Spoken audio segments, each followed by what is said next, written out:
अस्सलाम वालेकुम। उम्मीद है आप लोग खैरियत से होंगे।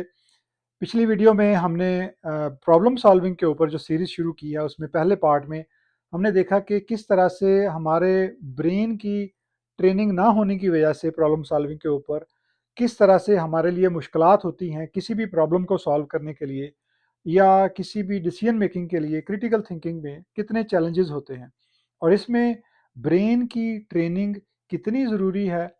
उसकी मैं आपको एग्जांपल ये देता हूँ कि आप एक तजर्बा करके देखें कि आप अपना नाम इंग्लिश में दाएं हाथ से लिखना शुरू करें। अगर आपको आदत है दाएं हाथ से लिखने की तो दाएं हाथ से जब आप अपना नाम लिखेंगे तो आपको बड़े अच्छे तरीके से बड़े अच्छी खुशखती से आप लिख सकते हैं। लेकिन अगर आप वही नाम अपना बाएं हाथ से लिखने की कोशिश करेंगे इंग्लिश में उसी तरह से तो आप उस तरह नहीं लिख पाएंगे, शायद उतना बेहतर नहीं लिख पाएंगे। और उसकी वजह क्या है? उसकी वजह है कि आपकी जो ट्रेनिंग है, जो आपकी आदत बन चुकी है, वो आपकी दाएं हाथ से नाम लिखने की है। बाएं हाथ से आपका ब्रेन ट्रेन ही नहीं हुआ, क्योंकि जब आप नाम लिखते हैं, लिखते हुए करेक्टर जब आपने उसको लाइन लगाना है, टर्न करना है, तो आपका ब्रेन बेसिकली सिग्नल दे रहा होता है कि कहाँ से आपने टर्न करना है, कहाँ से आपने हाफ सर्कल बनाना है। और जब आप उसको अपने हाथ के साथ सिंक करने की कोशिश करते हैं तो ब्रेन साथ साथ सिग्नल दे रहा होता है। लेकिन चूंकि आपके लेफ्ट हैंड को आदत नहीं है उसके साथ कोऑर्डिनेट करने की, तो ये इस वजह से आप लिख नहीं पाते। ये एक छोटा सा एक एक्सपेरिमेंट है, आप करके देख सकते हैं। ये चीज़ शो करती है कि ट्रेनिंग जो ब्रेन की है वो कितनी ज़रूरी है किसी भी प्रॉब्लम को सॉल्व करने के लिए। ये जो भी एक्सपीरियंस आप करते हैं उसको अगर उसने पहले एक्सपीरियंस किया तो उसकी ट्रेनिंग होना शुरू हो जाती है। बिल्कुल इसी तरह से जैसे एआई के अंदर मॉडल की ट्रेनिंग होती है और उसके बाद वो परफॉर्म करता है, बेहतर परफॉर्म करता है जितनी बेहतर ट्रेनिंग होती है। अच्छा, अब अगर हम ब्रेन के ऊपर फोकस करें तो ब्रेन जो है वो खुदा ने इतनी ज़बरदस्त चीज़ बनाई है कि इसके मुख्तलिफ हिस्से हैं और हर हिस्से का अपना एक काम है। मिसाल के तौर पे जो इसका फ्रंट है, जो सबसे जो हमारे लिए इस वक्त फोकस है, वो है फ्रंट, जिसको प्री फ्रंटल कॉर्टेक्स कहते हैं। और जो मेन एग्जेक्टिव फंक्शंस होते हैं वो प्री फ्रंटल कॉर्टेक्स के अंदर बेसिकली सारा काम हो रहा होता है, जिसके अंदर जो आपके एग्जेक्टिव फंक्शन जैसा कि planning, decision making, problem solving, organizing, critical thinking, ये सारे जो एग्जेक्टिव फंक्शंस हैं ये आपके बेसिकली प्री फ्रंटल कॉर्टेक्स के थ्रू हो रहे होते हैं। और अगर आपका प्री फ्रंटल कॉर्टेक्स जो है वो एक्टिवेटेड ना हो, यानी कि वो अपने उन फंक्शंस को प्रॉपर यूटिलाइज ही ना कर पा रहा हो, उसकी इस तरह से ट्रेनिंग ना हुई हो, तो आपके लिए एक किसी भी काम को करना, ऑर्गेनाइज करना, प्लान करना, डिसीजन मेकिंग, प्रॉब्लम सॉल्विंग मुश्किल हो जाती है, क्योंकि आप उस तरह से ट्रेन ही नहीं हुए, आपका ब्रेन ट्रेन नहीं हुआ। और ये होता है जब आपका जो प्री फ्रंटल कॉर्टेक्स जो है वो लो परफॉर्म कर रहा होता है। तो इसको अगर आपने एक्टिवेट करना है तो उसके लिए अब हम कुछ स्ट्रेटजीज जो हैं वो रिकमेंड की जाती हैं, और ये वो चीज़ें हैं जो मैं अपने पास से नहीं कह रहा। ये वो रिकमेंडेशंस हैं जो मैंने काफ़ी सारी रिसर्च के बाद इकट्ठी की हैं कि जिनकी वजह से लोगों को फ़ायदा होता है। और ये वो एडवाइसेज हैं जो मुख्तलिफ मेडिकल डॉक्टर्स की तरफ से, जो न्यूरोसाइंस के स्पेशलिस्ट हैं उनकी तरफ से, जो साइकेट्रिस्ट हैं उनकी तरफ से, ये एक कंबाइंड आप ये समझें कि एक स्ट्रेटजी है जिसमें से कुछ चीज़ें जो कि हाई लेवल की, क्योंकि वो तो बहुत डीपली बहुत सारी मेडिटेशन और बहुत सारी चीज़ें सजेस्ट करते हैं, तो उसमें जो पॉसिबल है आसानी के साथ करना वो मैं आपको सजेस्ट कर देता हूँ। मिसाल के तौर पे जो पहली चीज़ वो कहते हैं वो ये है कि आपकी जो स्लीप क्वालिटी है वो बेहतर होनी चाहिए। यानी आपका जो स्लीप साइकिल है वो पहले आपका एक प्रॉपर स्लीप साइकिल होना चाहिए, क्योंकि जब आपकी नींद पूरी नहीं होती तो आपका ब्रेन काम नहीं करता, आप फोकस नहीं कर पाते।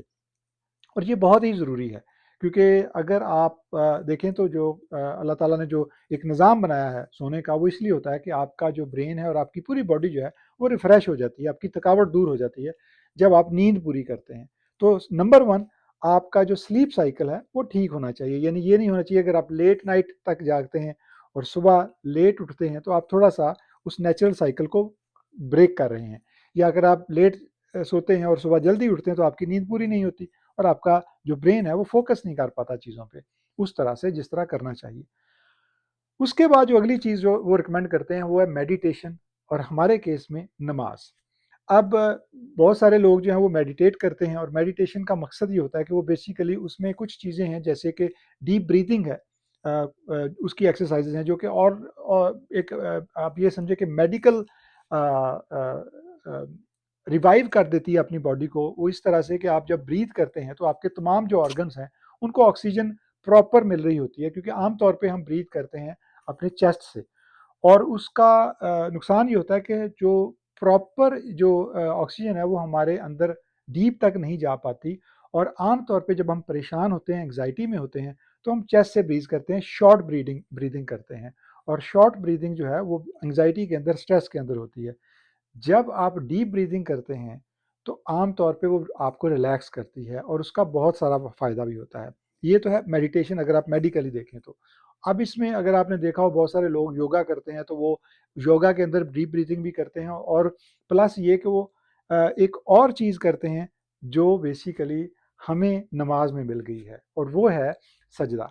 अब सजदे के टाइम पे जब आप सजदा करते हैं तो जो आपका प्री फ्रंटल कॉर्टेक्स है वो बिल्कुल आपकी बॉडी के बिल्कुल बॉटम पे आ जाता है, और उसका फ़ायदा ये होता है कि आपका पूरा जो ब्लड फ्लो है वो यहाँ तक आपका आता है, और जो ब्लड आपको, या जिन हिस्सों में आपके ब्लड आमतौर पे नहीं पहुँचता, वो प्री फ्रंटल कॉर्टेक्स के अंदर इस पोजीशन की वजह से जब आप सजदे में होते हैं तो वो ब्लड भी आ जाता है। और ये एक कुदरत का तोहफ़ा है हमारे लिए कि अगर हम नमाज पढ़ें और हम उसको अपनी ज़िंदगी का हिस्सा बना लें 5 वक़्त, तो हम वो 5 वक़्त की हमारी जो एक्सरसाइज़ है वो ऑटोमेटिकली हो जाती है, जो आम तौर पे लोग मुख्तलिफ़ किस्म की मेडिटेशंस और योगा के थ्रू करते हैं या नहीं कर पाते। लेकिन हमारे लिए चूँकि ये एक बहुत बड़ी ब्लेसिंग है कि हम लोग दिन में 5 दफ़ा या इससे ज़्यादा भी कर सकते हैं, तो हमारे लिए ये एक सहूलत है अगर हम करना चाहें तो। तो मेरा ख़्याल है कि जो दूसरी चीज़ है, जैसे दूसरे जो मज़ाहब के लोग मेडिटेशन करते हैं, हम नमाज में वो चीज़ हासिल कर सकते हैं, बल्कि उससे भी ज़्यादा हासिल कर सकते हैं। क्योंकि अगर आपने गौर किया हो, तो इसका इतना ये एक सिर्फ़ मेडिकल नहीं, इसका स्पिरिचुअल फ़ायदा भी है कि जब आप नमाज़ पढ़ते हैं तो होता ये है कि जो आपका प्री फ्रंटल कॉर्टेक्स है उसके अंदर चूँकि ब्लड फ्लो आता है, और इस उस वो जो आपको उसके बाद एक not only medically physically relaxation but आपको स्पिरिचुअल रिलैक्सेशन मिलती है, आपको एक सुकून मिलता है अपनी ज़िंदगी के अंदर और आपके अपने मामलात के अंदर। इसके बाद जो अगली जो तीसरी चीज़ है, वो है कि आपने अर्ली आवर्स में काम शुरू करना है। यानी आपने जो अपने मामलात हैं, स्पेशली जिन चीज़ों पे आपने फ़ोकस करना है या प्रॉब्लम सॉल्विंग के जो मामलात हैं, वो आप अर्ली आवर्स में करें, यानी अर्ली मॉर्निंग के टाइम पे करें।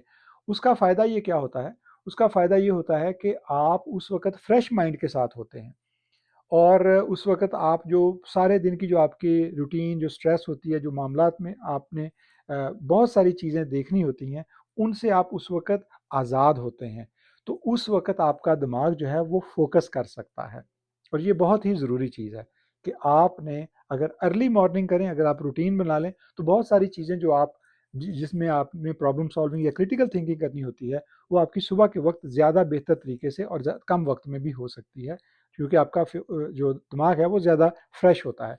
अब इसमें एक मैं आपको सजेस्ट करूँगा, वैसे तो मैं इसके ऊपर एक पूरी लंबी वीडियो कर सकता हूँ कि आप किस तरह से जो अपना फ़ोकस है वो सेट कर सकते हैं। वो मैं आप ये बात करना चाह रहा हूँ कि आप अपना फ़ोकस करना शुरू करें, कि अपने आप को फ़ोकस करें किसी एक चीज़ के ऊपर। जब आप काम कर रहे हो तो आपका फ़ोकस काम के ऊपर हो, और आप वो किस तरह से कर सकते हैं? आप अपनी ज़िंदगी से नॉइज़ को कम करें। अब नॉइज़ क्या है? मैं आपको एग्ज़ाम्पल देता हूँ। अगर आप सुबह उठते हैं और आपने अलार्म लगाया हुआ है अपने फ़ोन के ऊपर, जो हम अक्सर लगाते हैं, तो आप जब अलार्म को ऑफ़ करेंगे तो अक्सर आप लोगों की आदत होगी, हम सब की आदत है कि हम देखते हैं कि फ़ोन के ऊपर कितने नोटिफ़िकेशन आए हुए हैं, कितने मैसेज आए हुए होते हैं, और हम उनका जवाब देना शुरू कर देते हैं। और वहीं से हमारा नॉइज़ शुरू हो जाता है, हमारी ज़िंदगी के अंदर नॉइज़ शुरू हो जाता है। इसको कट करना है। फ़ोन पे अलार्म लगाने की बजाय एक अलार्म बाय करें और फ़ोन को साइलेंट पे रखें, अपने बिस्तर से, अपने कमरे से दूर, ताकि आप उस नॉइज़ तक उस वक़्त तक ना पहुँचे जब तक आप अपने कुछ काम कर ना लें। ये बहुत ज़रूरी है। आप करके देखें, ये चीज़ें आपको ओवरऑल आपकी ज़िंदगी को बहुत काम कर देंगी कि आपने सुबह उठ के फ़ोन नहीं चेक करना, फ़ोन नहीं देखना। यानी ये एक, अगर आपको बहुत मजबूरी है, अगर आप डॉक्टर हैं तो अलग बात है, या आप सीरियस कोई जॉब करते हैं जिसमें फ़ोन देखना बहुत ज़रूरी है।